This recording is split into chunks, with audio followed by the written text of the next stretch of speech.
నేను మొక్కలకి ఇవ్వటానికని మనం ఇంట్లో తిన్నాక అరటికాయ తొక్కలండి, అరటికాయలు కాదు.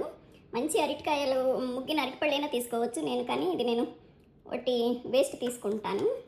ఇదిగోనండి, ఇది ఇలా సన్నగా పొడవు చిటికలు చేసేసి వీటిని కట్ చేసుకొని ఇలా కట్ చేసేస్తాను. ఇలాగే వచ్చినది ఏ రోజు తక్కువ వస్తే ఆ రోజు ఇలా ఒక గిన్నెలో పెట్టేస్తానండి. ఇప్పుడు వీటిని ఇలా ఒక డబ్బాలో తీసుకుంటానండి, మూతన్న డబ్బాలోకి తీసుకొని. ఈ బెల్లం అనేది తెల్ల బెల్లం కాకుండా ఇలా ప్రాసెస్ చేయని బెల్లం అని ఉంటుందండి. ఇదిగో దేశీ గూడని నల్లగానే ఉంటుంది, కొద్ది రంగు తక్కువగా. నేను ఇది తీసుకుంటానండి. ఈ అరటి తొక్కులు ఎంత ఉంటే అంత బెల్లం తీసుకుంటానండి. తీసుకొని కలిపేసి మూత పెట్టేసి పెడతాను అనమాట. ఒక 5-6 రోజులు అలా ఉంచితే కనుక అప్పుడు అది పులిసి బాగా ఫర్టైల్ అవుతుందండి. బెల్లము అరటికాయ తొక్కు చక్కగా ఫర్టైల్ అవుతుంది అనమాట. దీన్ని నేను ఇలా మిక్స్ చేస్తాను. ఇదిగోనండి, దీన్ని నేను ఇలా మిక్స్ చేసేసి పెడతాను. కొద్ది బెల్లం ఎక్కువ వేస్తే ఇప్పుడు రేపు వేసే అరటికాయ తొక్కు, ఎల్లుండి వేసే అరటికాయ తొక్కు అట్ట 4 రోజుల తొక్కులు కూడా వేసి మిక్స్ చేస్తాను అనమాట. ఇది అట్లాగే ఆల్మోస్ట్ 3/4 టిన్ వచ్చే వరకు ఇదే టిన్నులో పెట్టేస్తాను. అరటి తొక్కు బెల్లం, ఇవాళ బెల్లం ఎక్కువ వేసాను, ఇంకా 2 రోజులు అరటి తొక్కు ఇట్లాగే మిక్స్ చేసేస్తాను అనమాట.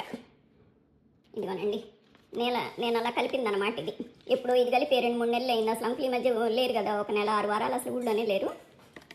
ఇదిగోనండి, ఇది కూడాను 2-3 నెలలు అయింది చేసి. మీకేం బూజు రాలేదు, తెల్లగా లేదు, వాసన లేదు, ఏమీ లేదు. బెల్లం కలిపి పెడితే మీకు వాసన అది ఏమీ రాదండి. మూత పెట్టాలా, మూత పెట్టే కూడా మంచిదన్నాడు. అదే మూత పెట్టకుండా మీరు ఇలా పెట్టేశారనుకోండి, ఇక అప్పుడు మీకు ఫ్రూట్ ఫ్లైస్ చక్కగా వచ్చేస్తాయి.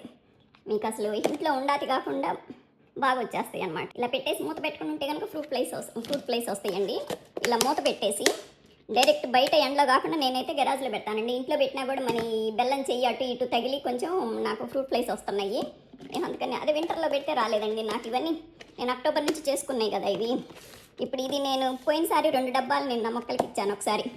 ఇట్లా వారానికి ఒకరోజు బియ్యం కడిగిన నీళ్ళు, ఇది పాలు కలిపిన ఆ ఫర్టిలైజర్ ఒకసారి. ఇప్పుడు ఇంకోటి చేస్తున్నానండి, కొద్దిగా బోన్ మిల్ లాంటిది ఒకటి చేస్తున్నాను, కొద్దిగా ప్రోటీన్ సోయా లాంటిది. అది ఒక వారం ఇట్లా రకరకాలుగా ఇచ్చుకోవాలండి. ఇంకా కొద్ది పూత పింద మీద ఉంటున్నాయి కదా, వాటి బలం కావాలన్నమాట. అందుకని ఇలా ఇచ్చుకొని ఫర్టిలైజర్ చేసుకొని వారానికి అలా ఇచ్చుకుంటా ఉంటే కొద్దిగా మనకి మంచి ఈల్డ్ వస్తుంది. ఓకేనా?